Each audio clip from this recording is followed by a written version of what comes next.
नमस्कार, स्वागत है आप सभी का आपके अपने YouTube channel Kedarnath classes Uttarakhand में।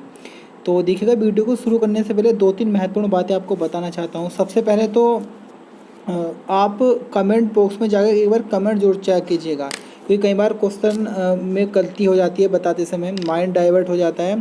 तो एक दो क्वेश्चन की कभी कभी गलती हो जाती है, तो उस चीज़ को मैं सुधार देता हूँ कमेंट बॉक्स में, मैं कमेंट करके उसको पिन कर देता हूँ। तो आप कमेंट एक बार ज़रूर चेक कीजिएगा। उसके बाद ही अगर मैं बात करूँ, कल 2 क्वेश्चन के आंसर में थोड़ा सा डाउट हुआ था, तो उसको आप सही कर लीजिएगा। वैसे मैंने कमेंट बॉक्स में सही करा दिया था।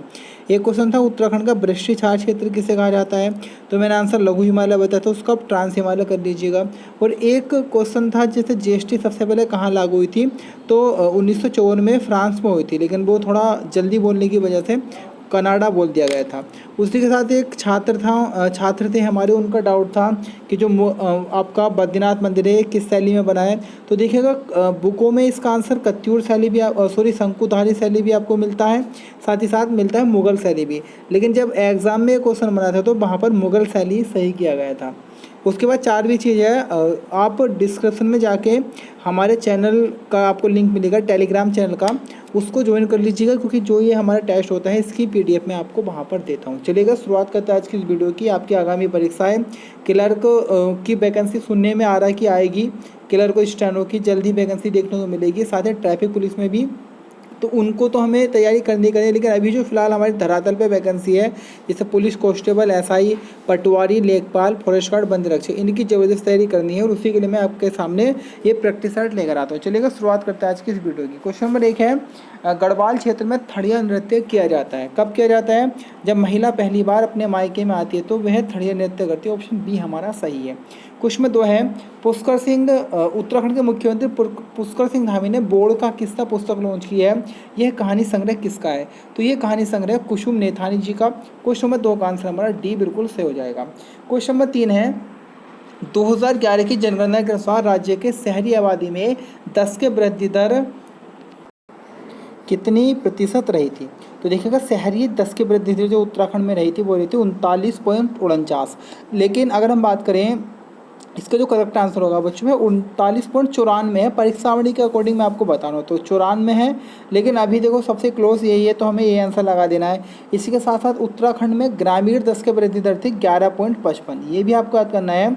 ग्रामीण 10 के वृद्धि दर रही है 52 रही है, 11.52%। और उत्तराखंड की जो 10 के वृद्धि दर रही है वो है 18.81। और जो सर्वाधिक 10 के वृद्धि दर दर्ज की गई थी वह उधम सिंह नगर में दर्ज की गई थी।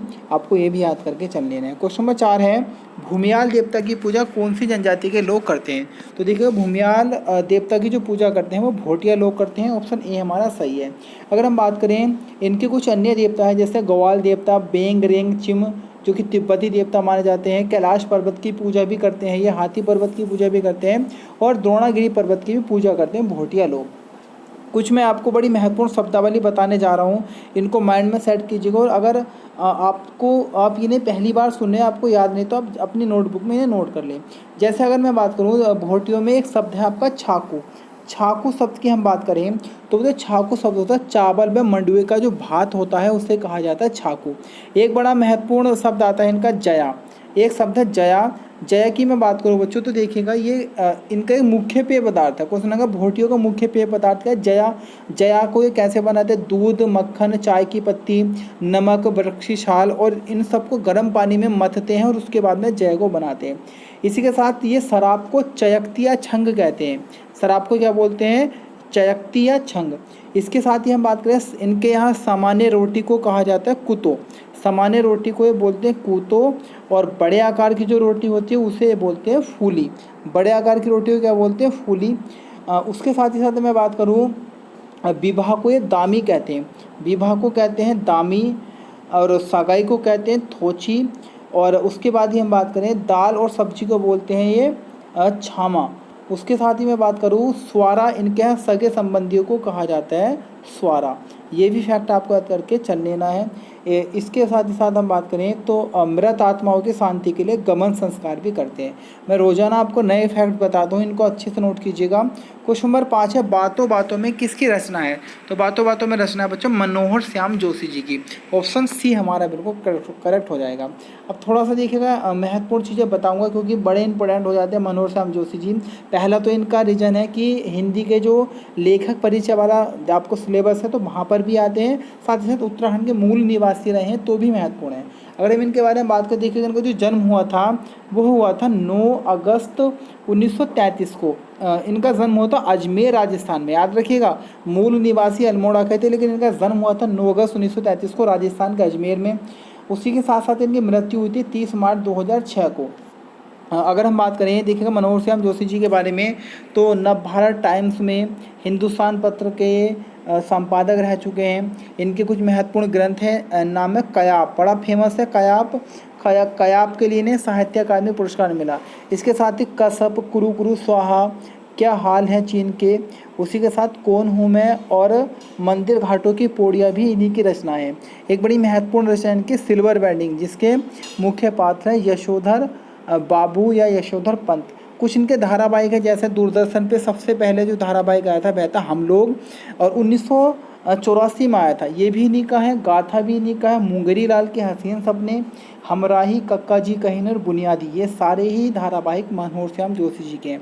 क्वेश्चन नंबर 6 है, इंडियन नाइज होम किसकी आत्मकथा है? तो ये हेमवती नंदन बहुगुणा जी की। क्वेश्चन नंबर 6 का आंसर सी हो जाएगा। क्वेश्चन नंबर 7 है, एरेज वेधशाला को कब शेर का डांडा पहाड़ी पर स्थानांतरित किया गया था? तो देखिएगा, अगर हम बात करें एरेज वेधशाला जो है, इसकी स्थापना सबसे पहले 1954 में वाराणसी में हुई थी। स्थापना इसकी 1954 में हुई थी, वो यूपी के वाराणसी में। 1955 में इसका जो मुख्यालय लाया गया वह आपका आया था शेरों का डांडा पहाड़ी, जो कि नैनीताल में है। और उसके बाद 1961 में इसका मुख्यालय लाया गया था मनोरा पीक, और वर्तमान में जो मुख्यालय है वो मनोरा पीक में ही है। उसके साथ ही साथ हम बात करें 1954 से लेकर 2000 तक ये जो थी आपकी एरेज वेधशाला उत्तर प्रदेश सरकार के अधीन रही। 2000 से 2004 ये उत्तराखंड सरकार के, और 2004 के बाद ये केंद्र सरकार के अधीन है। और इसका पूरा नाम है आर्यभट्ट प्रक्षेपण विज्ञान शोध संस्थान। क्वेश्चन नंबर 8 है, हिडिंबा पर्वत कहाँ स्थित है? तो हिडिंबा पर्वत की हम बात करें बच्चों, ये हमारा नैनीताल में स्थित है। ऑप्शन बी सही है। हिडिंबा आश्रम आएगा और हिडिंबा मंदिर आएगा तो आपका चंपावत में आएगा, और हिडिंबा पर्वत आएगा तो नैनीताल में।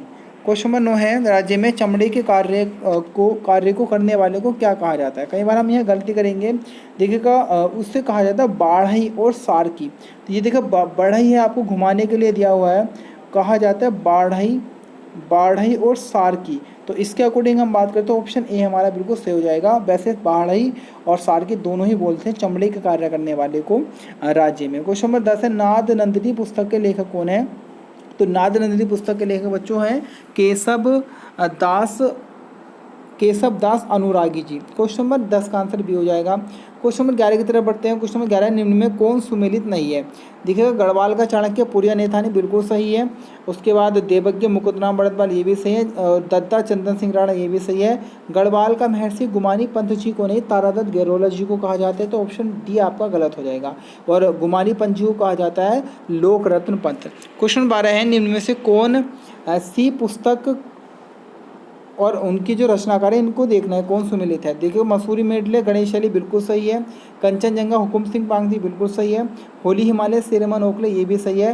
लेकिन अल्मोड़ा गजेटियर है एच.जी. बाल्टन जी की, अल्मोड़ा गजेटियर, गढ़वाल गजेटियर, और ये दोनों ही पुस्तकें आपकी आती हैं एच.जी. बाल्टन की। ऑप्शन डी आपका क्या हो जाएगा? सुमेलित नहीं है। क्वेश्चन नंबर 13 है, हिमालय के किस श्रेणी में सर्वाधिक जीवाश्म पाए जाते हैं?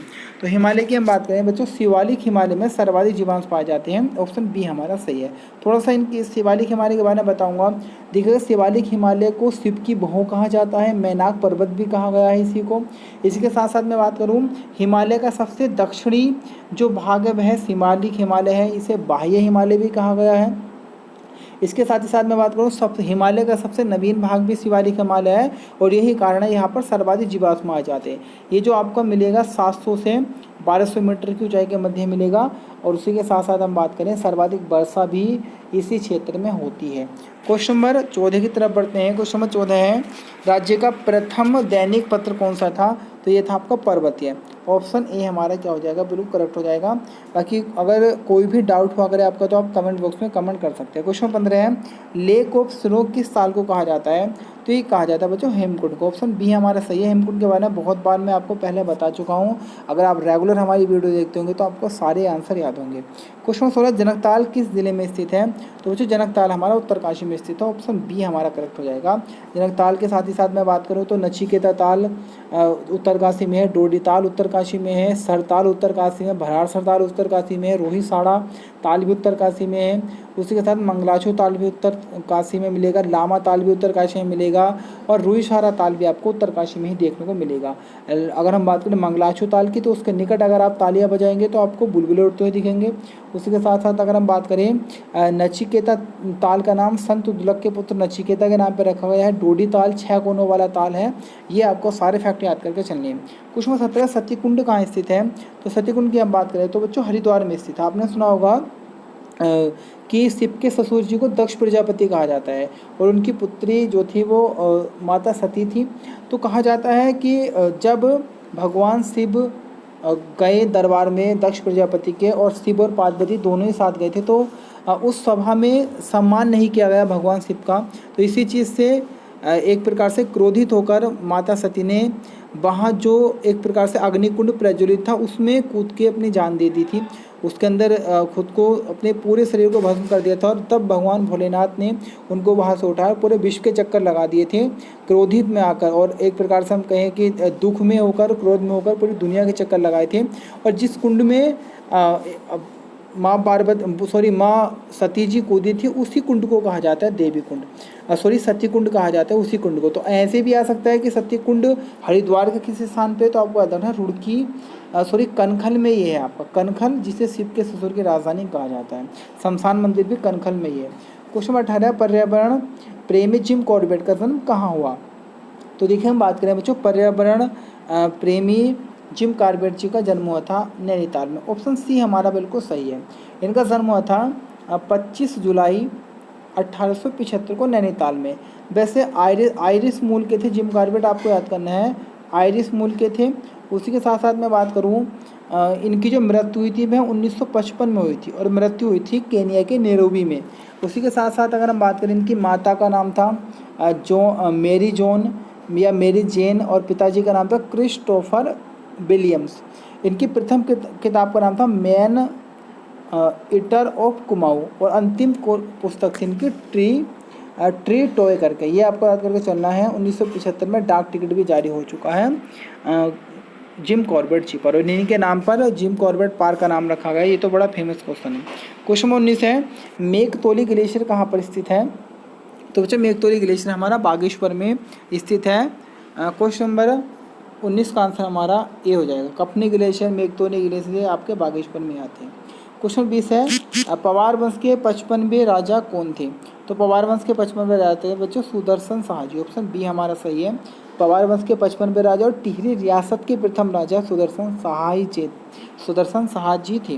क्वेश्चन नंबर 21 है, पौरव राजवंश में सेना प्रमुख को क्या कहा जाता था? देखिए अगर हम बात करें पौरव राजवंश के बारे में तो पौरव राजवंश के समय 3 प्रकार की सेना थी। एक सेना थी आपकी हाथी वाली, जिसका सेना नायक कहा जाता था गजपति। जो घोड़े वाली सेना थी उसे कहा जाता था अश्वपति, और जो पैदल सेना थी उसका सेना नायक कहलाता था जैनपतिक। और इन तीनों सेनाओं का जो सेनाध्यक्ष कहलाता था वह कहलाता था बलाध्यक्ष। ऑप्शन ए हमारा बिल्कुल करेक्ट हो जाएगा। क्वेश्चन नंबर 24 है, कुमार कुमारी प्रथा का उल्लेख किस जनजाति में मिलता है? तो ये मिलता है आपको कोल में। ऑप्शन ए सही है। उत्तराखंड की प्रथम नृजातीय अगर समूह है तो वो आपका कोल है। इसे मुंड और सबर के नाम से भी जाना गया है कोल को, ये आपको याद करके चलें। बाकी इनका ये रंग रूप में बहुत कुरूप थे, भद्दे थे, ऐसे उल्लेख मिलते हैं किताबों में। क्वेश्चन नंबर 23 है, लाहौर अधिवेशन में उत्तराखंड से भाग लेने वाली महिला कौन थी? तो ये थी बच्चों दुर्गा सिंह रावत जी। ऑप्शन सी हमारा बिल्कुल करेक्ट हो जाएगा, दुर्गा सिंह रावत। क्वेश्चन नंबर 24 है, एवरेस्ट फतेह करने वाली कुमाऊँ की प्रथम महिला कौन थी? तो पिथौरागढ़ की निवासी सविता मर्तोलिया जी, ऑप्शन बी सही है। अब इस क्वेश्चन में कई बच्चे डाउट करेंगे, देखिएगा जो अगर आप BS नेगी जी का सेकंड वाला पार्ट पढ़ेंगे तो वहाँ पर ही आपको मिलेगा कि ये उत्तरकाशी की हैं, और अब जो न्यू पार्ट आया थर्ड वाला उस पर आप पढ़ेंगे तो वहाँ पे मिलेगा पिथौरागढ़ की है। आप गूगल सर्च करेंगे तो वहाँ पर भी आपको मिलेगा कि सविता मर्तोलिया जी पिथौरागढ़ की है। मैंने हर तरह से आपको बताया है। फिलहाल आपको आंसर लगाना है, सविता मर्तोलिया जी पिथौरागढ़ की थी और कुमाऊं की प्रथम महिला एवरेस्ट फतेह करने वाली। क्वेश्चन नंबर 25 है और ये क्वेश्चन आप लोगों के लिए, इसका आप करेक्ट आंसर बताइएगा और कल मैं इसका आंसर आपको कमेंट बॉक्स में बिल्कुल करेक्ट बताऊंगा क्या है, और आपको भी इसका आंसर बताना है। फिलहाल क्वेश्चन नंबर 25 है, त्रिलोक सिंह पांगती का संबंध किस जिले से है? तो ये है बच्चों पिथौरागढ़ से संबंधित। क्वेश्चन नंबर 26 का आंसर हमारा डी हो जाएगा, पिथौरागढ़। ऑप्शन डी हमारा बिल्कुल सही, पिथौरागढ़ से हैं त्रिलोक सिंह पांगती जी। क्वेश्चन नंबर 27 है, भारत का स्विट्जरलैंड किसे कहा जाता है? तो भारत का स्विट्जरलैंड बच्चों कोसानी को कहा गया। ऑप्शन सी हमारा बिल्कुल सही है, भारत का स्विट्जरलैंड कहा जाता है कोसानी को। कोसानी के बारे में अगर हम बात करें, देखिएगा कोसानी को सबसे पहले तो कोसानी आपका बागेश्वर में है वर्तमान में। कोसानी को कहा जाता है कुमाऊं का गहना, उसके साथ ही साथ बलना भी कहा गया है। और उसके बाद हम बात करें तो इसे भारत का स्विट्जरलैंड तो कहा ही है गांधी जी ने। उसके साथ साथ मैं बात करूँ तो गोमती और गरुड़गंगा, गोमती और गरुड़गंगा के तट पे है आपका कोसानी, समुद्र तल से 1890 मीटर की ऊंचाई पे है। उसी के साथ साथ मैं बात करूँ तो पिंगनाथ पहाड़ी पे स्थित है और हेनरी रैमजे ने कोसानी को बसाया था। और उसके साथ साथ लक्ष्मी आश्रम आपको यहीं पे देखने को मिलेगा, अनाशक्ति आश्रम भी यहीं पे देखने को मिलेगा। और उसके साथ ही साथ 1929 में गांधी जी यहाँ आए थे और उन्होंने अपने लेख में इस कोसानी को भारत का स्विट्जरलैंड कहा था, यंग इंडिया लेख में। क्वेश्चन नंबर 28 है, कुमाऊं परिषद का कौन सा अधिवेशन हिंदू मुस्लिम एकता के लिए जाना जाता है? तो यह अधिवेशन है हमारा तीसरा अधिवेशन। ऑप्शन सी हमारा सही है, तीसरा अधिवेशन जो कि आपका कोटद्वार क्षेत्र में हुआ था। उसमें एक प्रकार से ऐसा कहा जाता है कि जब अधिकांश इस आंदोलन में या इस अधिवेशन में हिंदू लोग थे तो उस क्षेत्र के कोटद्वार क्षेत्र के मुस्लिम आए और उन्होंने यहाँ के जो अधिवेशन में भाग ले रहे थे व्यक्ति उनको मिश्री वगैरह बांटी और सबके गले मिले। इसी कारण ऐसा कहा जाता है कि तीसरा अधिवेशन हिंदू मुस्लिम एकता का प्रतीक माना जाता है कुमाऊं परिषद का। बाकी कुमाऊं परिषद का अगर आपको बेहतरीन नॉलेज लेनी हो तो लिंक आपको डिस्क्रिप्शन में मिलेगा। बड़ी ज़बरदस्त तरीके से मैंने कुमाऊं परिषद को पढ़ाया, ट्रिक के साथ पढ़ाया है और एक भी क्वेश्चन बाहर नहीं जाएगा अगर आपका एग्जाम में क्वेश्चन आएगा तो। क्वेश्चन नंबर 29 है, डोला पालकी की समस्या को सर्वप्रथम महात्मा गांधी के समक्ष किसने रखा था? तो ये रखा था रमेश चंद्र बहुखंडी ने। क्वेश्चन नंबर 29 का आंसर हमारा ए हो जाएगा, डोला पालकी की समस्या को सर्वप्रथम महात्मा गांधी के समक्ष किसने रखा था? रमेश चंद्र बहुखंडी। ऑप्शन ए हमारा सही है। क्वेश्चन नंबर 30 है, गोरखा शासनकाल में पुत्रहीनों से लिया जाने वाला कर था, कौन सा कर था? तो देखिएगा गोरखा काल में पुत्रहीनों से लिया जाने वाला जो कर था वह मरो कर था। ऑप्शन बी हमारा सही है। इसके साथ साथ हम बात करें, देखिएगा टीका भेंट होता था, शादी विवाह के अवसर पर जो भेंट ली जाती थी वो टीका भेंट थी। इसके बाद में बात करूँ तो एक तरीके से मांगा कर की हम बात करें तो प्रत्येक नागरिक से 1 रुपया लिया जाता था, तो ये मांगा कर का उल्लेख मिलता है। यही कर आपको मुख्यतः चंद्रवंश में भी ऐसे करों का उल्लेख देखने को मिल जाएगा। क्वेश्चन नंबर 31 है, किस पुस्तक से हमें खुड़बुड़ा के बारे में जानकारी मिलती है? तो बच्चों की पुस्तक है आपकी valley of Doon. Option B हमारा बिल्कुल सही हो जाएगा। इस पुस्तक से जानकारी मिलती है हमें खुड़बुड़ा क्षेत्र की। और वैली ऑफ दून पुस्तक है R.A. गिल की, ये भी आपको याद करके चलना है। क्वेश्चन नंबर 32 है, किस कमिश्नर पर हिंदू धर्म के प्रचार के आरोप लगे थे? तो देखिएगा बद्रीनाथ और केदारनाथ मार्ग के निर्माण में बहुत अधिक रुचि ले ली थी कमिश्नर टेल जी ने। इसी कारण इन्हें कहा गया था अंग्रेजों के द्वारा कि ये अंग्रेज होकर भी हिंदू धर्म के प्रचार में लगे हैं, तो इस प्रकार के आरोप लगे थे। और ऑप्शन हमारा इसके अकॉर्डिंग ऑप्शन ए हमारा से ट्रेल जी को या ट्रेल पर ये आरोप लगे थे। क्वेश्चन नंबर 33 है, मायावती आश्रम कहाँ स्थित है? तो जो मायावती आश्रम हमारा चंपावत में स्थित है। ऑप्शन ए हमारा सही है। क्वेश्चन नंबर 34 है, सीरा को अपने अधीन कर लिए जाने के बाद भारतीय चंद ने अपना सामंत किसे नियुक्त किया था? तो ये क्या था? डुंगरा बसेड़ा को। ऑप्शन बी हमारा बिल्कुल सही हो जाएगा, ऑप्शन बी हमारा सही है। क्वेश्चन नंबर 35 है, पार्वती व थामरी कुंड कहाँ स्थित है? तो बच्चों पार्वती और थामरी कुंड है आपका पिथौरागढ़ में स्थित। क्वेश्चन नंबर 35 का आंसर हमारा डी बिल्कुल सही हो जाएगा। पिथौरागढ़ में स्थित है हमारा, पार्वती में थामरी कुंड। सुबह मॉर्निंग में 6 बजे जीएस की एक वीडियो लेकर आ रहा हूँ, 10 क्वेश्चनों की, एक बार देखिएगा और 10 में से 10 ही आपको आंसर करने हैं और मैंने बहुत इंपॉर्टेंट फैक्ट वहाँ पे बताए हैं। सुबह मॉर्निंग में 6 बजे याद रखिएगा। अगर वीडियो में अच्छा रिस्पॉन्स रहा तो रोजाना लेकर आऊँगा जितनी भी आपकी अगली परीक्षाएँ सभी के लिए।